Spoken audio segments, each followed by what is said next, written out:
2,000 years ago, Roman poets wrote love letters about strawberries. 300 years ago, a French spy accidentally invented a new one. 30 years ago, a California lab built the version sitting in your fridge. The strawberry has one of the strangest histories of any fruit on the planet. Let's start where it began. Are you ready? Section 1. The Wild Ancestors. Fragaria vesca, alpine woodland strawberry.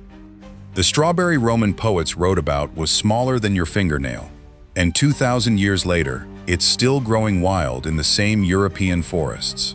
This is Fragaria vesca, the alpine or woodland strawberry, the original, the one humans have been eating since before written history. It's tiny, barely the size of a pea, but packed with the most concentrated strawberry flavor you'll ever taste. It grows completely wild.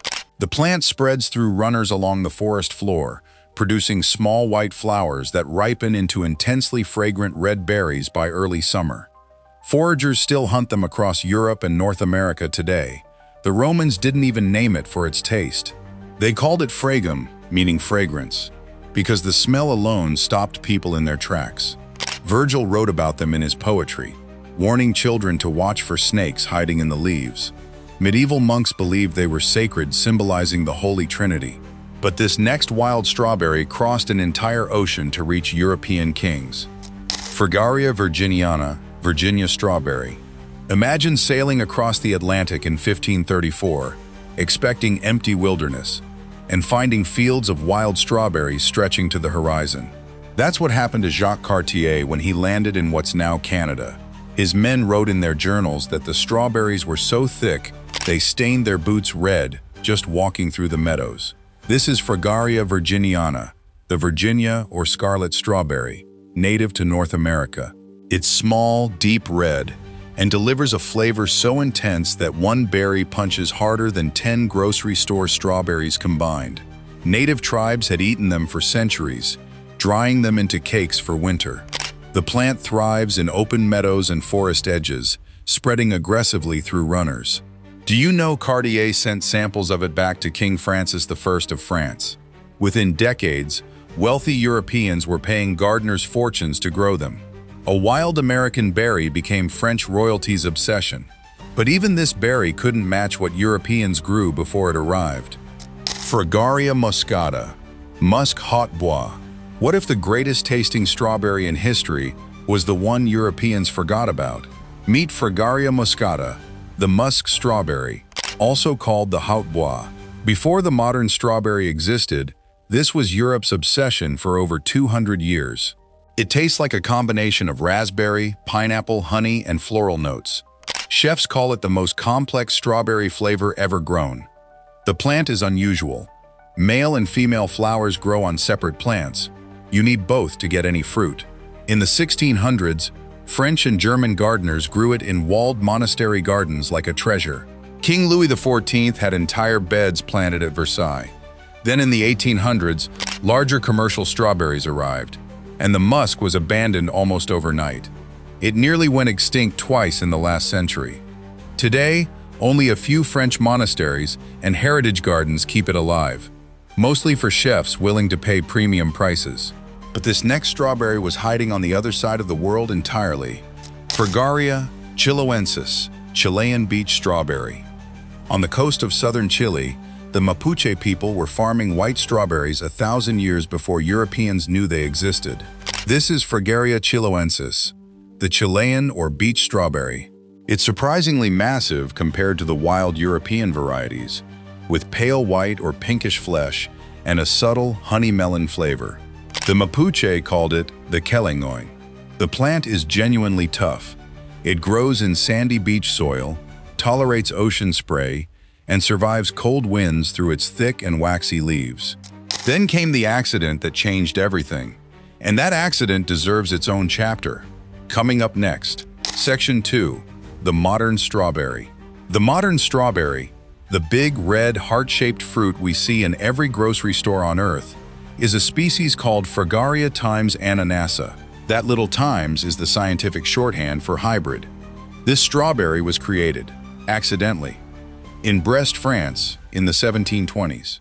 In 1714, French military engineer Amédée François Fraisier was sent to Chile to secretly sketch Spanish coastal forts.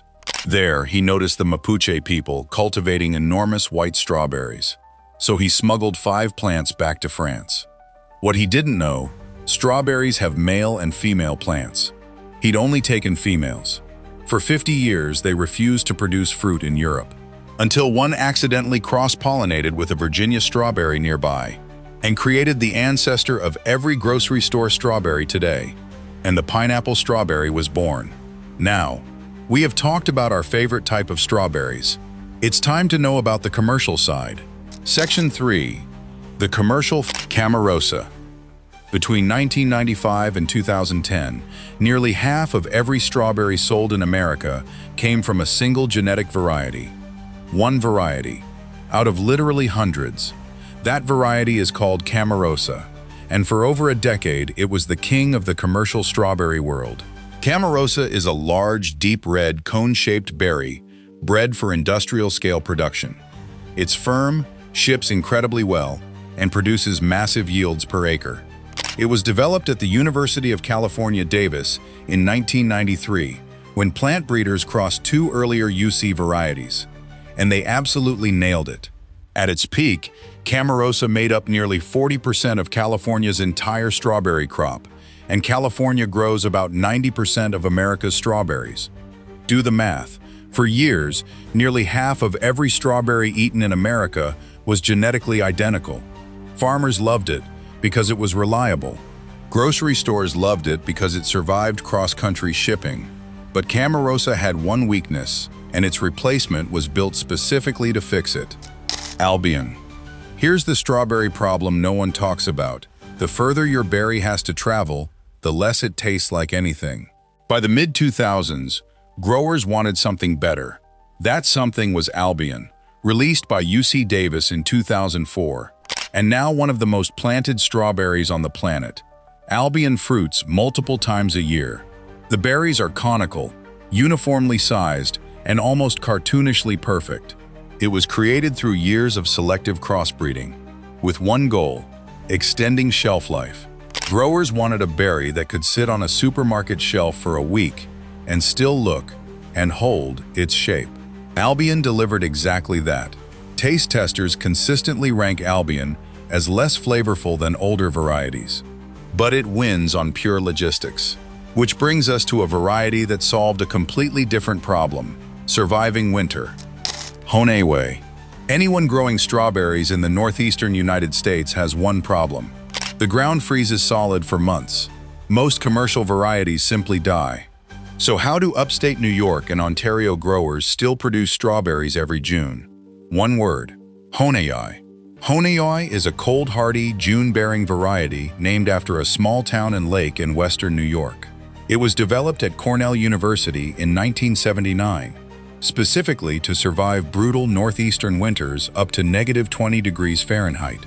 Cornell's breeders crossed 2 hardy parent varieties and selected for one trait above all others: winter survival. The result is a plant that buries itself under snow and comes back producing massive, bright red, medium-sized berries when the season comes. It's the king of East Coast pick-your-own farms. If you've ever taken your kids strawberry picking anywhere from Maine to Michigan, you probably picked Honeyway. But June-bearing varieties only fruit once a year, creating demand for something completely different. Seascape. What if you're a backyard gardener who wants strawberries in May, July, and October, all from the same plant? That's exactly what Seascape was designed to do. Seascape is an ever-bearing or day-neutral strawberry, meaning it doesn't care how many hours of sunlight it gets. It just keeps producing fruit. Big, bright, mildly sweet berries, continuously, from late spring until the first hard frost. It was developed at UC Davis in 1991, engineered for backyard growers, small farms, and California's coastal microclimates. The breeders crossed multiple parent lines to create a plant that would keep flowering and fruiting through changing daylight and temperature. Home gardeners went crazy for it. Suddenly, a single plant in a container on your patio could produce strawberries from May to October. Seascape became the default ever-bearing variety sold at nearly every American nursery. But every strawberry we've covered shares one thing. They were built for volume.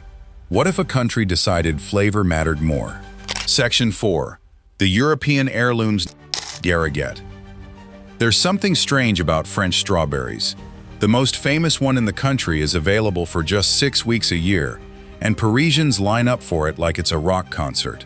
Meet the Gariguette, France's cult favorite. It's long, elongated, almost torpedo-shaped, with a bright orange-red color that looks nothing like the deep crimson berries you'd find in a grocery store. The flavor sits somewhere between a wild strawberry and candy. Sweet, floral, with a sharp tang at the finish. The Gariguette was created in 1976 by scientists at INRA, France's National Agricultural Research Institute. They crossed two older varieties, Belle Ruby and Favette, and the result was so distinctive, it eventually earned France's prestigious Label Rouge quality mark buck. But there's the catch. It bruises if you look at it wrong. Gariguettes can't be shipped far, so they stay in France, sold at markets from March to May, and usually disappear by lunchtime, which is exactly why the next variety was designed to fix a very different problem. Mara des Bois. What if you could take the intense flavor of a wild forest strawberry and put it inside a cultivated berry you could actually grow at scale? That's exactly what one French farmer set out to do. The Mara des Bois, which translates to strawberry of the woods, is a modern hybrid engineered to taste like the ancient woodland strawberry that had almost disappeared from tables. It's small, deeply red, and impossibly aromatic. Some chefs claim you can smell them from across a kitchen. It was created in 1991 by Jacques Marionnet, a fourth-generation French plant breeder whose family had been growing berries since the 1800s. He spent years crossing 4 different varieties to blend wild woodland genetics with the size and yield of modern cultivars. The result was so successful that Mara des Bois became the signature strawberry of French pastry chefs. Ladurée uses them. Pierre Hermé uses them. Practically everyone from Michelin-starred kitchens to Parisian bakeries wants them. But the next variety wasn't born in a lab. It was named after royalty. Charlotte. This strawberry was named after the Queen because its breeders thought its flavor deserved a royal name. That's the Charlotte.